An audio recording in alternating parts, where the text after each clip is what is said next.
Hola a todos, un saludo muy especial a todos nuestros oyentes de Generación Empresa, el programa de la Facultad de Ciencias Empresariales, transmitido por www.uniminutoradio.com.co, por nuestras redes sociales y por el dial 1430 AM, todos los lunes y los días viernes a las 4 de la tarde. Un saludo muy especial a todos esos fieles oyentes, a todas las personas que se reportan siempre con nosotros, que comentan nuestros programas, que nos mandan mucho ánimo para seguir haciendo cada día de una mejor manera esta bonita labor que tenemos en este momento encomendada. Luisa María, bienvenida al programa. Hola, profe. Un saludo muy especial para ti y para nuestros tres invitados.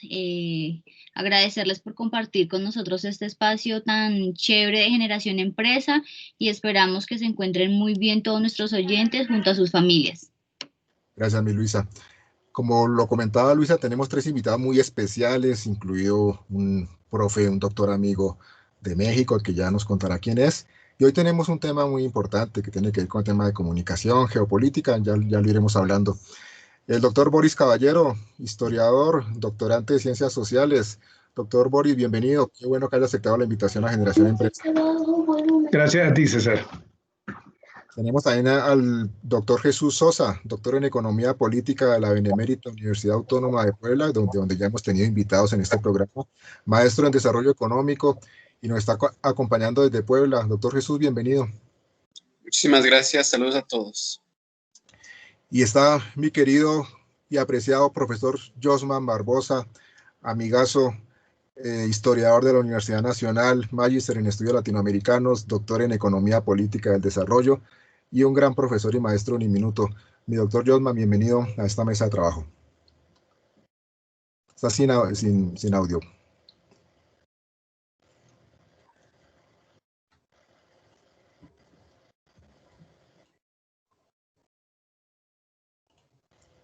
Buen día, César. Buen día. Un saludo a ti y a Luisa y a la mesa.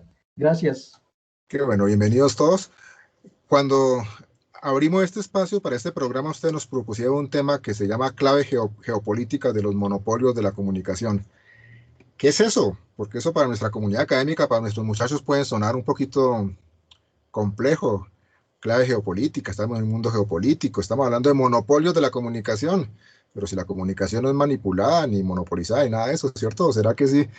Maestro, doctor Boris, ¿cuál es la idea de ese tema que vamos a hablar hoy? Bueno, la idea del tema, como muy bien lo dice el título, es ver cuáles son las claves de ese proceso de monopolización a nivel geopolítico de la comunicación, ¿no?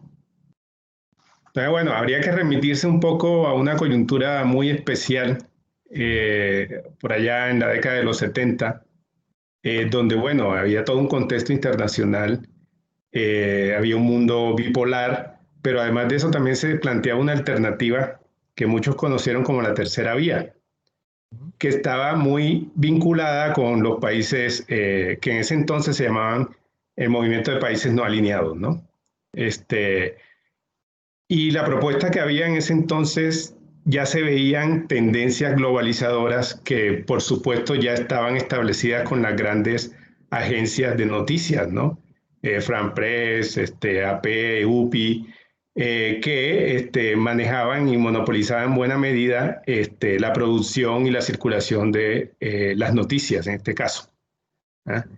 Y todo este movimiento de los países no alineados buscaba que ese monopolio de las comunicaciones se parara y más bien se viera la comunicación como un escenario donde todos los pueblos y todas las naciones podían participar independientemente del poder económico que tuvieran.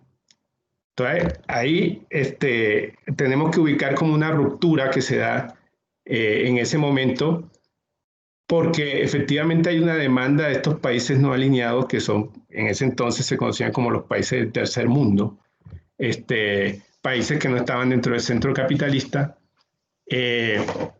una demanda porque se socializara tanto el conocimiento tecnológico como las posibilidades de producción y circulación y consumo de información y a la vez las posibilidades de comunicación mucho más democráticas, ¿no?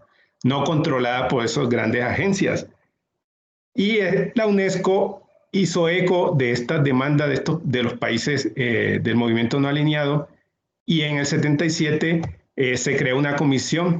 Esa comisión estaba dirigida por un señor irlandés, que es Sigmar Bright, que era Premio Nobel de Paz, y además tenía en ese entonces el equivalente al Premio Nobel de Paz, lo daban en la Unión Soviética. Él tenía también el Premio Lenin a la Paz, ¿no?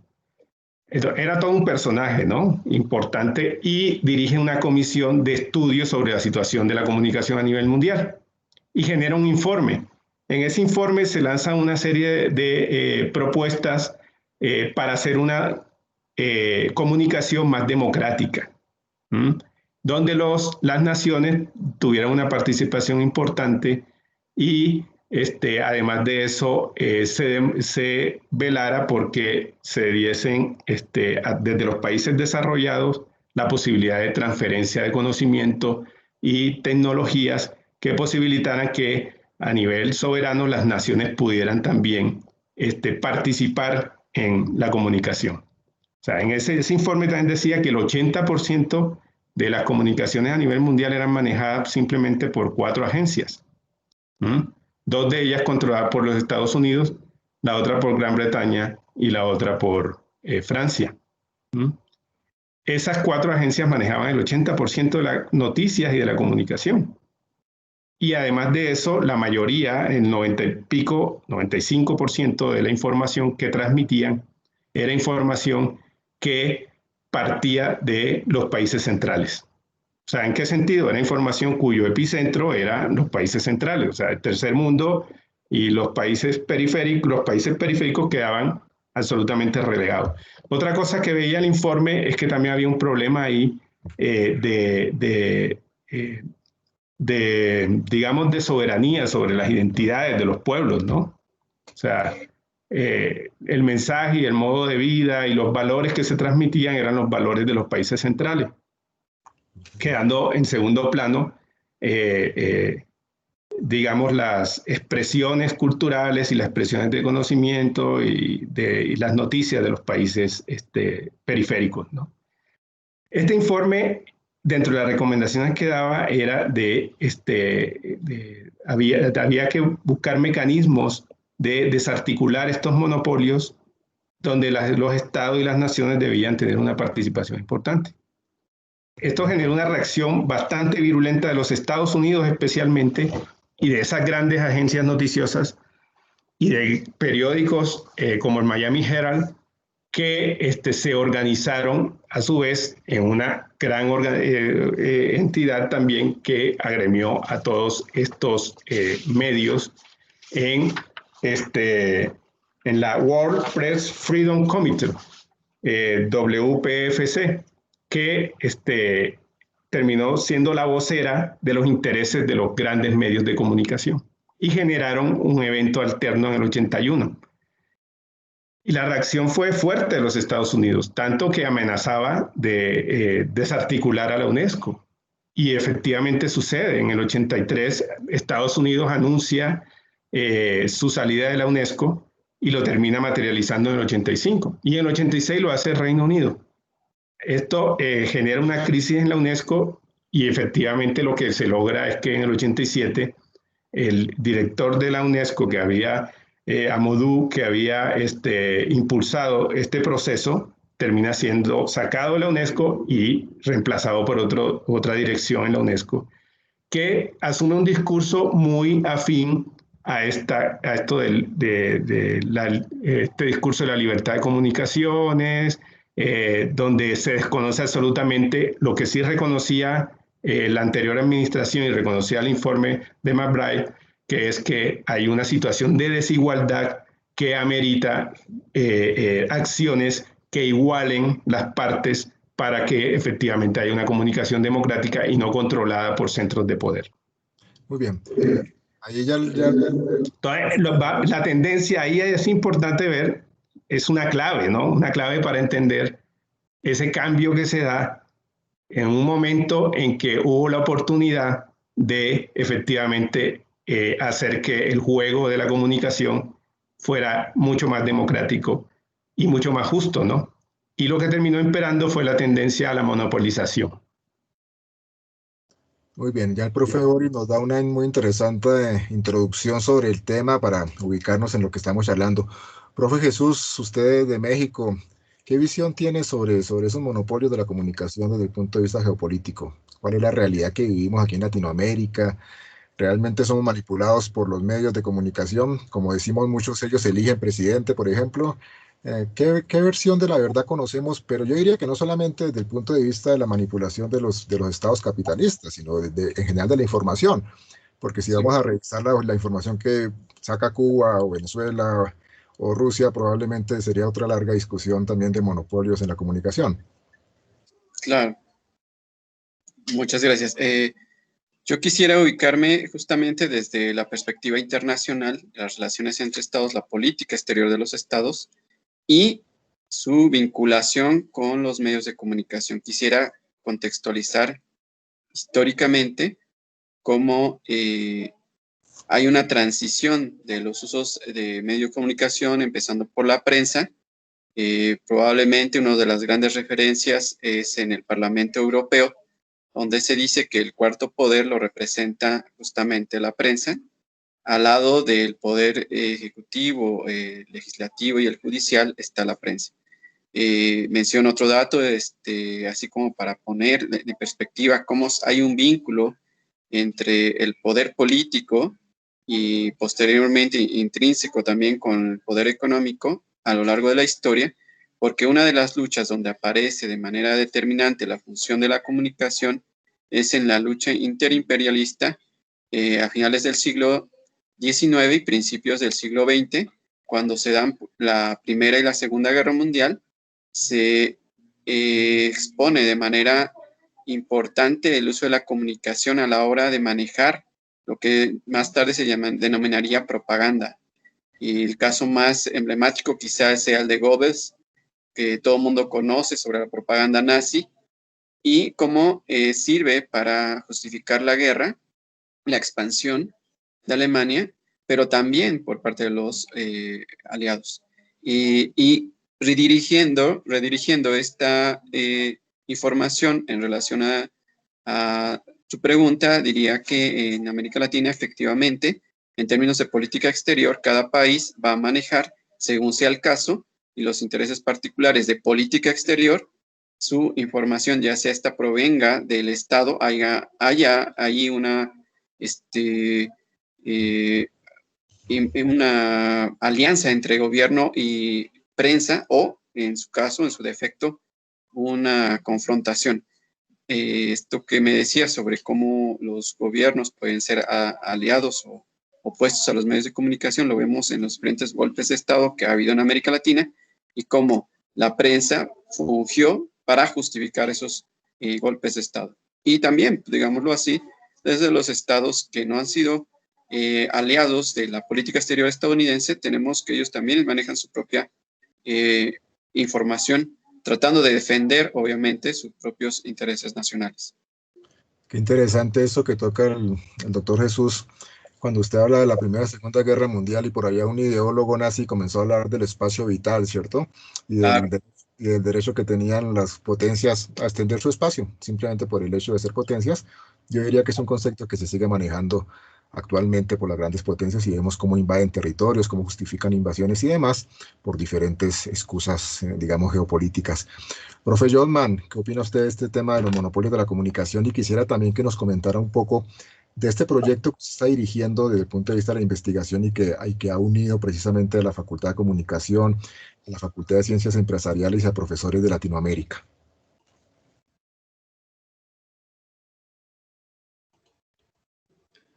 Bueno, muchas gracias, César. Sí, efectivamente, retomando también los contenidos que nos han ofrecido Boris con este contexto del problema de la globalización, perdón, de los monopolios y de la geopolítica.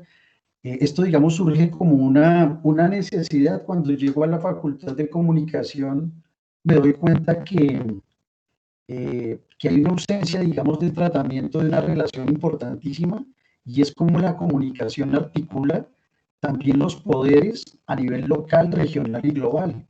Esto es algo que le falta también madurar bastante a la región, digamos, para no mirarnos tanto el ombligo a sí mismos, no nos explicamos de nosotros mismos y tampoco todo es desde Estados Unidos, sino que hay una complejidad de acciones que están interpelando directamente siempre con nosotros, ¿no? Entonces, si nos damos cuenta, lo que nos explica Boris es precisamente un contexto de instituciones, sobre todo Naciones Unidas, UNESCO, y un desarrollo de organismos que quieren hacer una articulación internacional para una comunicación democrática. Y el profesor, el doctor Jesús Sosa, nos aborda ya esta complejidad a nivel de estados y de regiones. Entonces nos damos cuenta que la comunicación tiene un peso importante y ahí la idea es precisamente lograr que la facultad de comunicación de Uniminuto pues se vuelva un punto de referencia y de vanguardia para el estudio de lo que es la complejidad de la comunicación con los monopolios. Entonces, pues en eso y aprovechando pues para decirlo, el propio profesor César se encuentra también, digamos, vinculado a esto en un esfuerzo de que esto sea no solamente de la Facultad de Comunicación, sino de la Facultad de Ciencias Empresariales. Entonces, también darle un mensaje a los estudiantes y a la comunidad universitaria, que son los primeros que aquí seguramente están acompañándonos y debe ser un grueso de tu audiencia, César, en tu pertinente programa. Entonces, decirles que claro, que también es convocar y converger en temas de geopolítica y comunicación que tienen un amplio espectro, ¿no? No se trata de que quepa todo, sino que es un lente que permite y es necesario tener presente, digamos, para hacer una comprensión global de la comunicación y para comprender desde dónde se determinan algunos hilos de la comunicación. Siempre estamos diciendo unos medios nos influencian, unos medios marcan una tendencia, pero solamente nos quedamos en la nación. Y resulta que las conexiones son más complejas, vienen desde Europa, vienen desde centros de pensamiento. Entonces, cuando nosotros proponemos hacer invitar a tu audiencia a una inmersión en el tema geopolítico y le ponemos claves, es porque claves son pistas, ¿no? Y las pistas, pues, es como decirle, mire, esto que usted recibe, esta información que usted está filtrando como oyente, como televidente, ahora como, no sé cómo se llamará ahora, bueno, digamos, consultando redes y frecuentando internet, pues tiene unas influencias y unas lógicas que están, digamos, permeando tensiones, luchas y disputas. En esa medida, ya con esto termino, el proyecto intenta hacer una articulación para que miremos cómo los medios internacionales, los oligopolios, los monopolios, también se apoyan en la comunicación para determinar el uso y la disputa de los recursos en América Latina. Por ejemplo, ¿qué mensaje nos pueden dar de lo que es el páramo de Santurbán con el ingreso del sector árabe a invertir en ese segmento? ¿Cómo nos pueden vender o entregar la información sobre lo que es el fracking, intentando, digamos, mostrar caras amables? Ahí obviamente hay una lógica de poder que está matizando el mensaje, ¿no? Entonces, esta es la intención, digamos, del proyecto y pues, del mensaje de este programa, invitándolos a hacer un acercamiento, ¿no?, a las claves básicas. No se pueden tocar todas en este tiempo de las claves de geopolítica para entender los monopolios en la comunicación.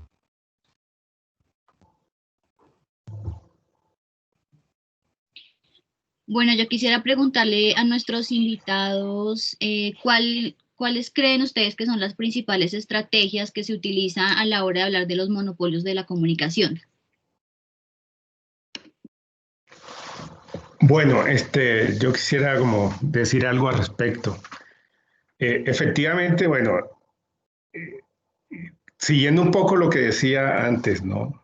Efectivamente, las estrategias están en la medida que existe toda esta lógica de mercado donde los poderosos, los que tienen recursos, a la vez son los que mejores tienen posibilidades de competir, como sucede en cualquier mercado. sea, si no hay una fuerza más allá del mercado, política, en este caso del Estado, que trate de compensar esas desigualdades, pues quienes tienen más fuerza cada vez van a tener más fuerza y van a convertirse en un monopolio. Esa es la lógica del monopolio, ¿no? Y en la medida que son monopolio, terminan manejando de dónde se produce la información, cómo se produce, a quiénes llega, de qué manera llega.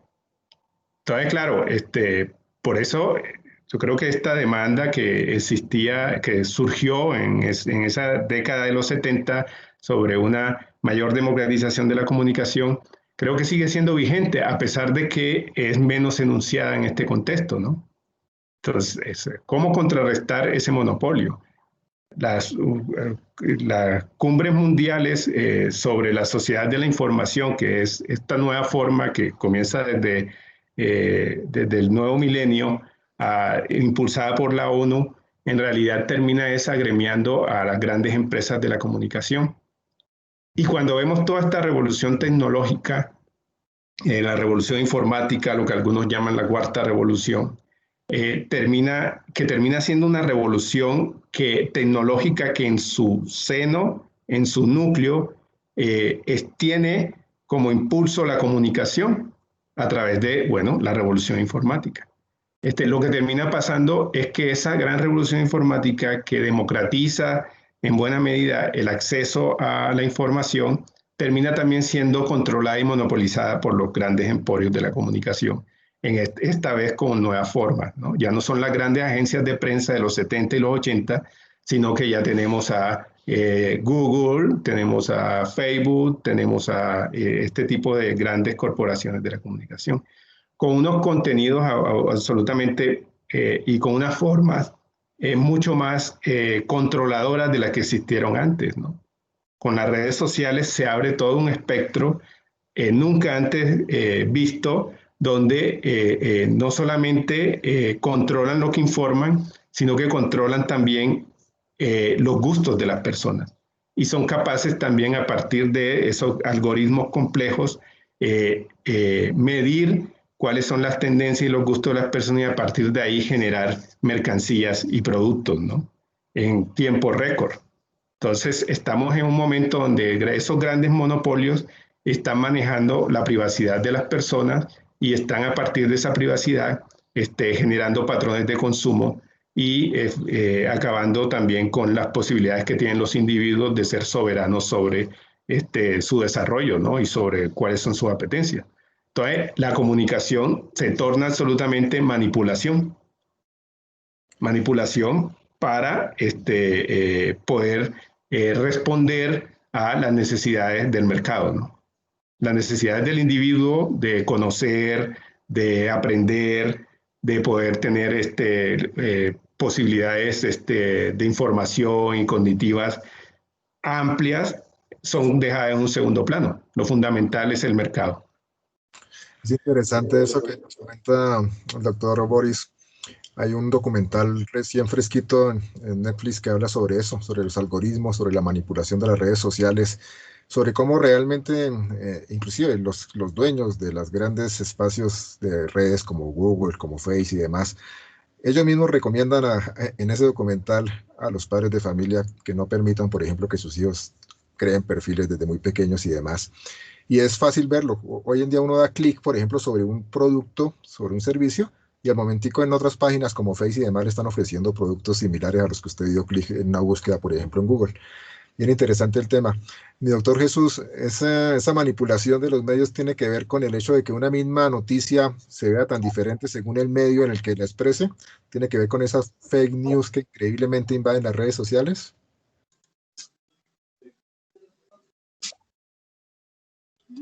Claro, es muy interesante ver cómo hay un acuerdo implícito entre los diferentes poderes fácticos según el según el país en el que nos encontremos.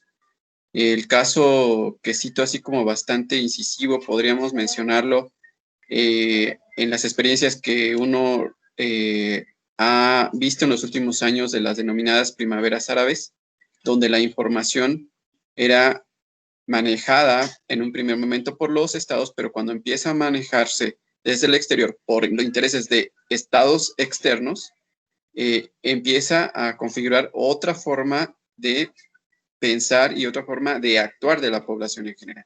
Entonces ahí hay una suerte de velo que uno generalmente no observa, pero que existe.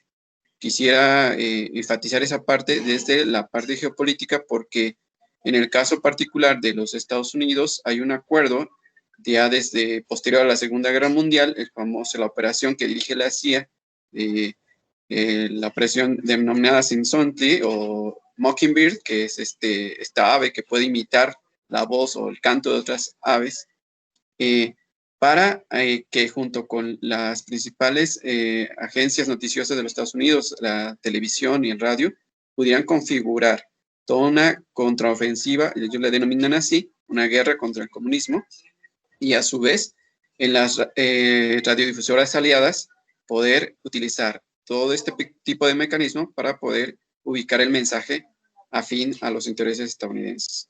Pero lo mismo sucede, ¿no? En este caso nosotros vemos como en China Facebook no está activo, no se le permite la entrada, pero lo mismo ahora lo vemos en el caso de Estados Unidos, que no permite que llegue información amplia sobre las actividades del gobierno en guerras como Afganistán o Irak, que se destapó con esta cuestión de Wikileaks. Probablemente por eso que nos comparte el doctor Jesús es que, por ejemplo, en estos hemisferios consideramos tiranos a ciertos gobernantes de otros lares que en sus pueblos son considerados héroes. Simplemente porque la información que nos llega acá es totalmente sesgada y nosotros en nuestro interior, en nuestro imaginario, nos creamos una imagen que nos la crean literalmente de líderes que son asesinos, que supuestamente son dictadores y demás, y muchas veces, como lo dice el doctor Jesús, comparte uno páginas de otros países ya más cercanos a la realidad, y el perfil de esas personas es totalmente diferente. Sí. Esto quizás si me das ahí un espacio más, mira, quisiera mencionar cómo, por ejemplo, existen estrategias bastante acabadas, bastante científicas en términos de psicología, antropología, filosofía, en los think tanks que ya había mencionado el doctor Josman, para poder predeterminar, predecir y también configurar la conducta y la opinión pública, la parte ideológica que desde la geopolítica es sumamente importante. Esto que bien mencionas tiene que ver con todo esto que generalmente, como dije, pareciera que está en un velo, porque uno está ahogado actualmente en información, en noticias, pero son noticias con un solo sesgo, ¿no? No es que tengamos un abanico amplio realmente, sino es casi lo mismo. Uno ve repetido en un canal de televisión, en un canal de red social, ve uno repetida la misma noticia 1, 2, 3 veces bajo la misma perspectiva. Obviamente, si estamos hablando de este manejo de los medios de comunicación como un monopolio que controlan los poderes fácticos, que no necesariamente a veces es solo gobierno, o solo empresarios, o solo políticos, ¿no? Puede ser toda esta amalgama de élites que conjuntamente manejan la información. Claro que sí, doctor Josman. Si los medios de comunicación evidentemente son manipulados, como evidentemente lo están, si la información que nos llega es totalmente sesgada y diría yo en gran parte pues, manipulada, ¿a quién le creemos? ¿Cómo encontrar la verdad de la comunicación? ¿Cómo buscar tener un criterio de independencia? Esa es una tremenda pregunta que en mi concepto no está muy lejos de ser resuelta. Eso que tú refieres se llama ahora en términos como técnicos o nuevos, la posverdad. La posverdad es una negación emotiva de la verdad. Es precisamente, se construyó el mundo moderno a partir de la racionalidad occidental, de la lógica, de la matemática, y sin embargo ahora se pueden hacer negaciones que son, digamos, profundamente racionales. Por ejemplo, Peñalosa diciendo que el metro de San Petersburgo de Moscú es un nido de ratas. Eso es posverdad, eso es la negación emotiva de la realidad. Entonces, digamos, ¿cómo se construye una alternativa para saber qué es cierto o qué es falso? También en análisis del discurso uno comienza a comprender que la verdad es una aspiración como el mito de Sísifo. es algo a lo que nunca se llega totalmente porque es más la búsqueda de lo perfectible que de lo perfecto, lo verosímil que lo verdadero. Entonces, ¿cómo uno logra construir al menos algo verosímil? Pues a partir de algo que nosotros como docentes aquí todos sabemos, y todas creo que Luisa también por ahí da clases, entonces sabemos que hay un problema y es la falta de indagación, de curiosidad y de conocimiento. Miren que siempre la balanza crítica se pone del lado del que informa. Y esto me lo dijo a mí un premio de Ciencias Sociales en Cuba cuando me dirigía a la tesis, bueno, me acompañaba en la tesis, me dijo, usted en redes y en conocimiento tiene dos alternativas. O es consumidor de los discursos de otros, o es capaz de poner discursos para otros. Y poner discursos para otros implica una lectura. Entonces, ¿cómo logramos nosotros conjurar estas claves que tú decías del programa de redes sociales de Netflix que hablabas del documental? Ellos dan unas claves, ¿no? Tenga más fuentes de contraste, no se quede con una sola. Hay páginas que le permiten ver si es fake o no. Lea, compare, y también aquí hay algo que nos atañe como académicos y como personas, y es la potencia todavía del maestro y el guía como acompañante de un proceso, porque en Facebook o en Google ustedes tienen mayor información que la que los 5 que estamos aquí podemos manejar, pero Google no puede dar las claves, ni las anticipaciones, ni los caminos. Entonces, digamos, confiar en la enseñanza-aprendizaje desde lo más humano es importante. Y ser capaz de instruirse para poder confrontar una fuente, creo que es fundamental. En la medida en la que tenemos una comunidad más informada, más educada, es capaz de hacer un juicio crítico de la información.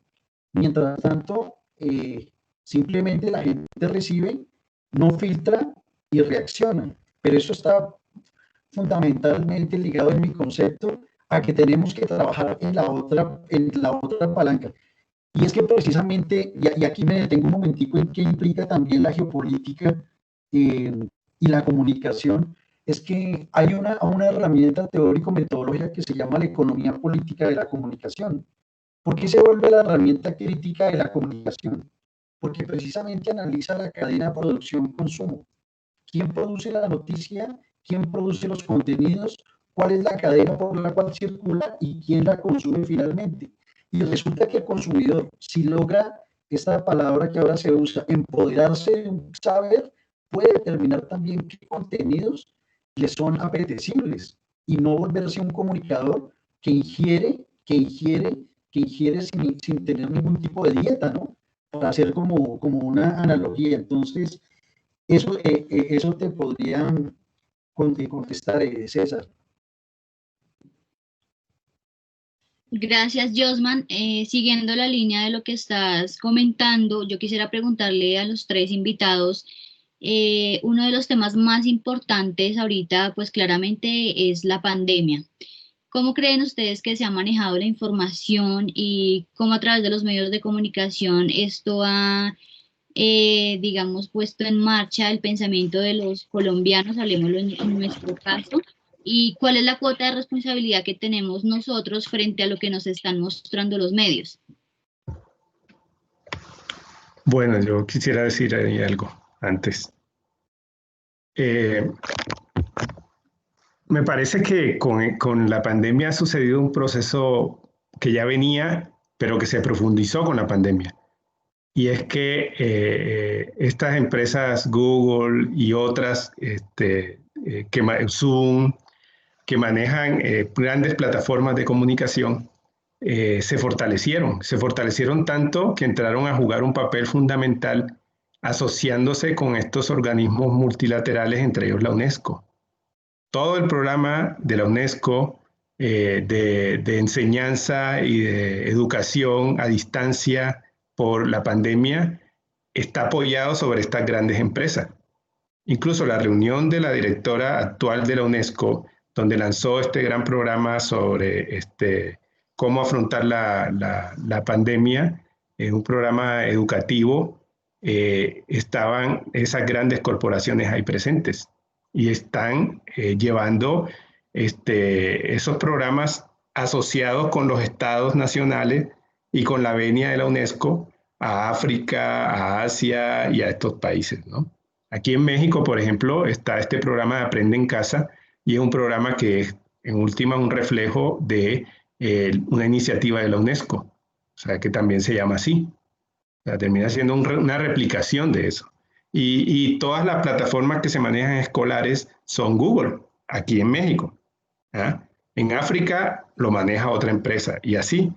O sea, en realidad, esto que por eso decía, este momento es importante, por eso comenzaba con el caso de la Comisión de la UNESCO en los 70, a finales de los 70, porque es importante porque marca la ruptura de algo que quería ser de otra manera, pero que no pudo, y algo que sí se está abriendo paso y que es en buena medida el desarrollo de lo que tenemos ahora.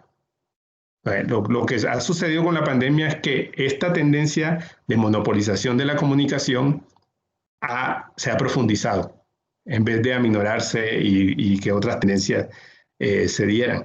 Y ahora, pensando en cómo nosotros afrontamos esto, o sea, la única manera es la educación, o sea, una educación con un pensamiento crítico en la posibilidad de que uno adquiera los elementos para poder determinar la falsedad de alguna información, poder siempre manejarse con evidencias, dudar de ciertas informaciones, y es la única manera. O sea, si tenemos un pueblo educado, es muy difícil que sea un pueblo engañado.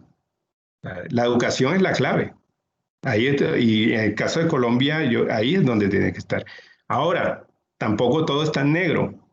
Efectivamente, en esta coyuntura se ha naturalizado un poco esta desigualdad donde nosotros como países de la periferia somos consumidores de tecnología, consumidores de información, pero también se han abierto escenarios como esto de las redes sociales, donde también se puede tener un juego en la opinión que puede salirse un poco de estos monopolios de información, a pesar de los manejos de los algoritmos y todo eso.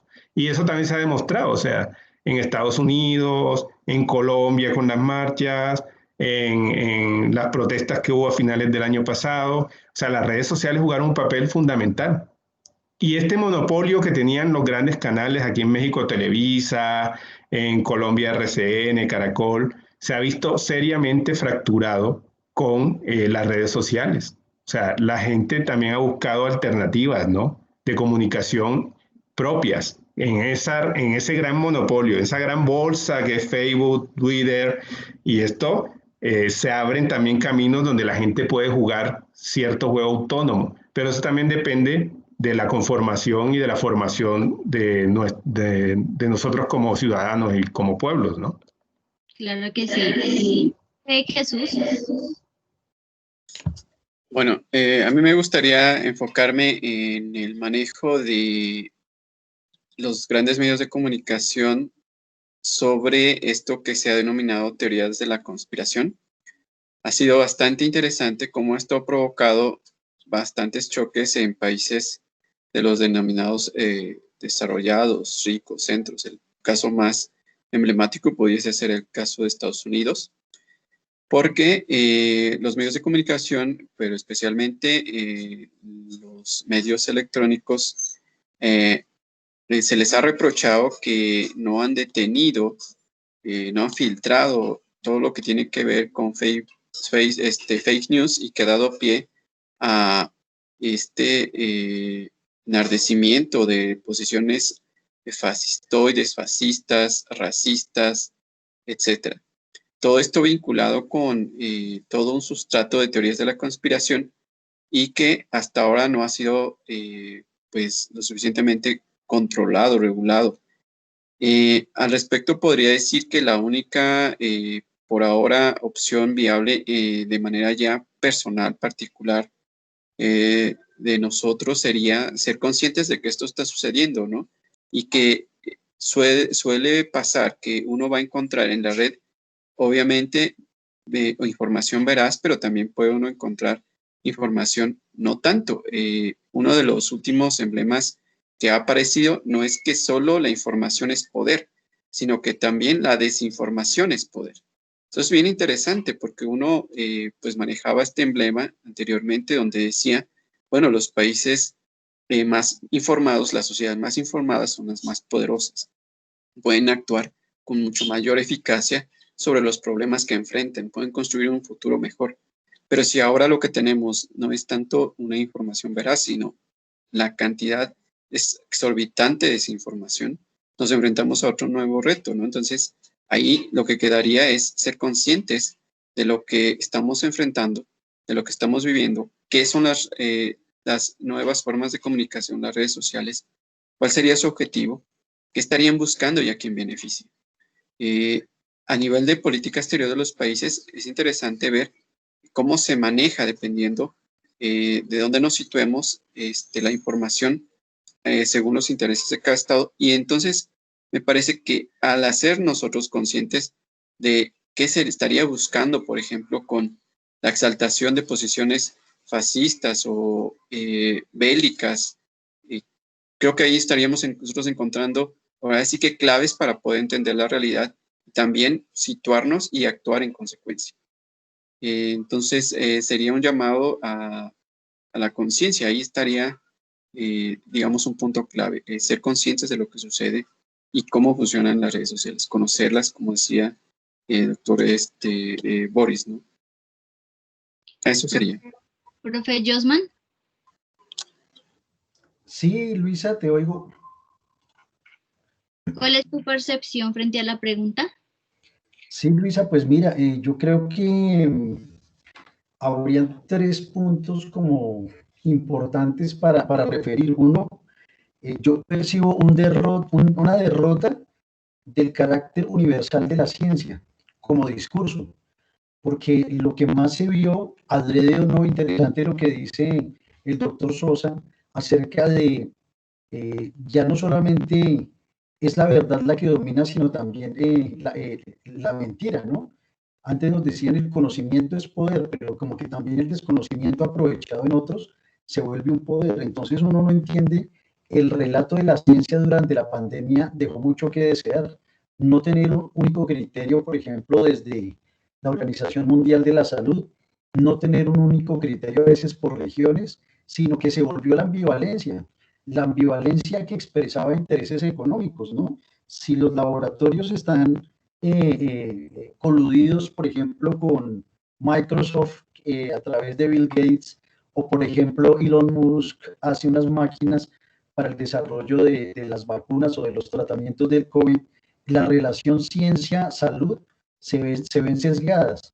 Ya no es importante un lenguaje transparente para expresarle a la gente lo que se necesita, sino que el criterio de careta sí, careta no, distancia 2 metros, un contagiado 8 metros, se vuelve primero una experiencia de la ciencia, obviamente en algo que en apariencia es novedoso, pero también una falta de criterio que deja también esta como percepción emotiva de la verdad que hablaba hace un rato. De hecho, nosotros como Red de Geopolítica y Comunicación hicimos un evento el 4 de mayo que se tituló Infodemia, para hablar precisamente de este problema, Luisa y César, que implicaba la pandemia de mala información. De hecho, la Organización Mundial de la Salud la tituló así: estamos ante una infodemia, una pandemia informativa en la que no hubo un criterio científico universal. Entonces yo creo que es el primer lastimado. Segundo, que se nota que eso que la lastima es su relación con los monopolios. Inevitablemente ya se ven, por ejemplo, con las vacunas, cómo se desacreditó la vacuna rusa, cómo la vacuna rusa es la única que ha tenido un posicionamiento, cómo los laboratorios ingleses y estadounidenses han tenido que suspender sus vacunaciones, y esto está ligado a este andamiaje en donde la salud es lo último, ¿no? Y lo primero es el negocio. Y segundo y tercero, ya con esto termino, pues ahí está la responsabilidad de las facultades de ciencias de la comunicación de Colombia, y pues para nosotros como universidad de posicionarnos como un filtro a estas informaciones que vienen desde afuera, ¿no? Nosotros no tenemos como un colchón de tanques de pensamiento de estructuras de pensamiento que permitan filtrar y moderar esta información para hacerla más eficiente, ¿no? No tenemos comunicadores expertos, por ejemplo, en salud, en economía, en política. Es necesario cualificar la comunicación, por ejemplo, en empresas, para que, digamos, se haga la apropiación eh, pertinente para este tipo de casos. Entonces, también, digamos, cuando nosotros construimos este programa y esta línea de investigación, es también decir, es necesario que Colombia y que la universidad tenga el desarrollo de una estructura de pensamiento que pueda hacer un filtro de este tipo de informaciones para hacer la transferencia, que en esa medida el programa que tú y el profesor César moderan se vuelve como el mediador, ¿no? Para llegarle a la comunidad y hablarles en este momento a ellos y decirles pilas con esto que estamos viendo y también, digamos, a las universidades y en sus directivas, en su amplio espectro, decirles es necesario fortalecer estas líneas críticas de investigación. Qué interesante, profe Josman. Y retomo algo que nos decía el profe, el doctor Jesús Sosa. En estos días en Twitter alguien tuiteaba, si esto es lo que vemos en videos, porque la gente graba con sus celulares, ¿qué será lo que no vemos? Y es cierto, las redes sociales y el manejo de los celulares hoy inteligentes han permitido evidenciar cosas que seguramente de otra manera nunca sabríamos que han pasado en Colombia y en el mundo. Pero ahí también surge otro debate interesante y es el manejo que se le da, por ejemplo, a esas imágenes. Por ejemplo, las imágenes de víctimas, de personas picadas, de personas torturadas, de personas muertas. Hay un gran debate ético también sobre ese manejo que se le da a esas imágenes y demás. El tiempo en radio se nos va muy rápido y más cuando estamos en un programa tan interesante como este. Estábamos conversando aquí internamente con Luisa y diciendo qué buen programa, qué buen tema. Hay que hacer otro segundo programa, mis queridos doctores Boris, Jesús, Jotman, porque me parece, estoy seguro, que el manejo de la comunicación es vital para todas las personas, para nuestra comunidad académica, para nuestros estudiantes, para que realmente aprendan como a filtrar un poco todo eso y a sacar de alguna manera unas verdades que realmente le generen aprendizaje. En este momento del programa siempre le pedimos a nuestros invitados y a Luisa que nos envíen una palabra para nuestra comunidad académica. Les pido porfa que sea muy corto el espacio, un mensaje que cada uno de ustedes tres y mi querida Luisa quieran enviarle a nuestros estudiantes, profesores administrativos, oyentes de 1430 AM y seguidores en redes sociales. Profesor doctor Boris Caballero.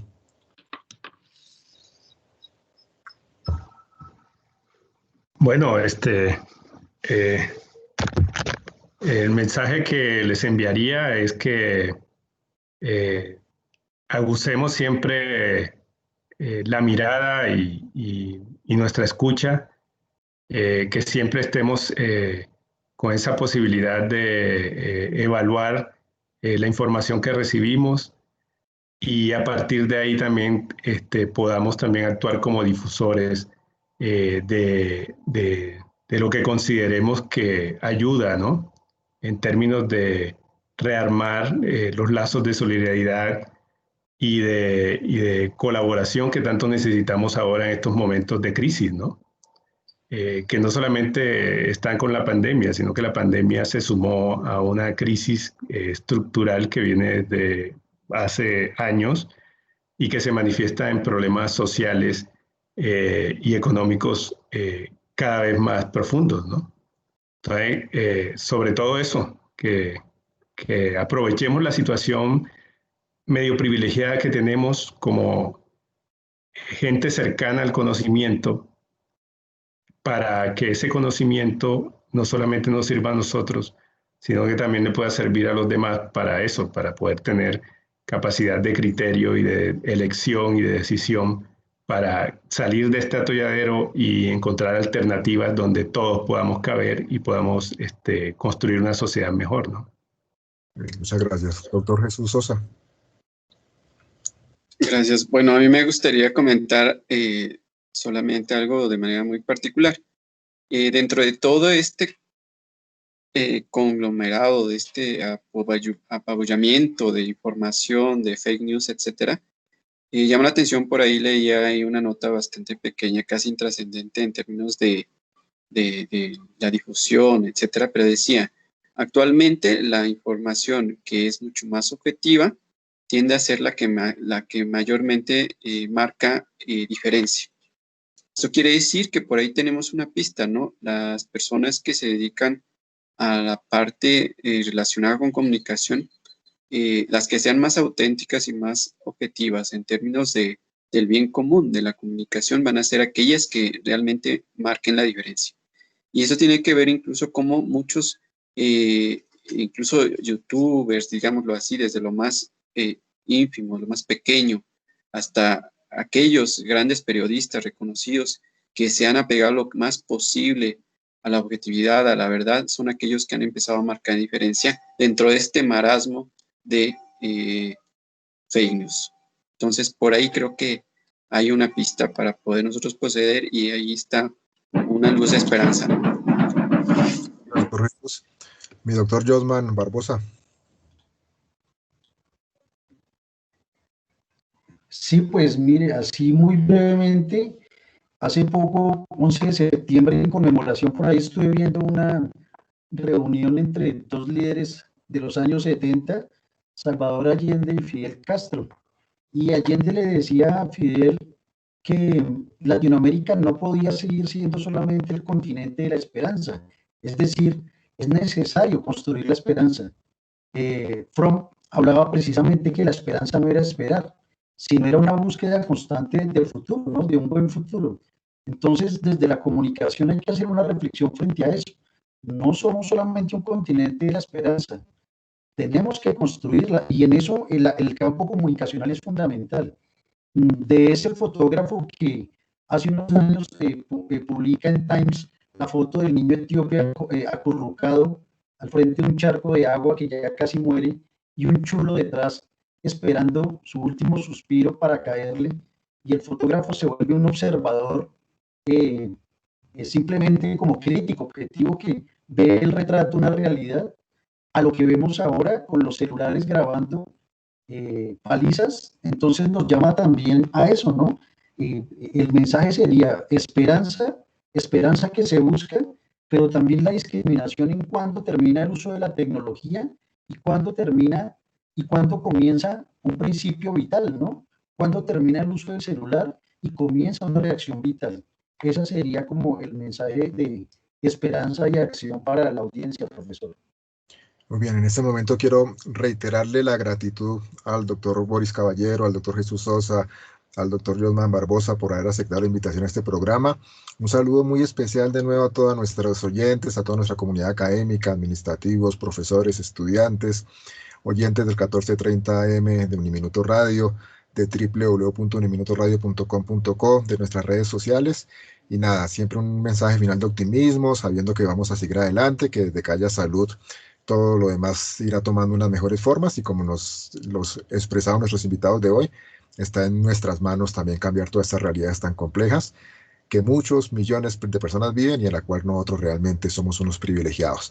Un saludo especial para todos, cuídense mucho, feliz semana. Muchas gracias. Saludos. Ahí prendemos, hasta luego.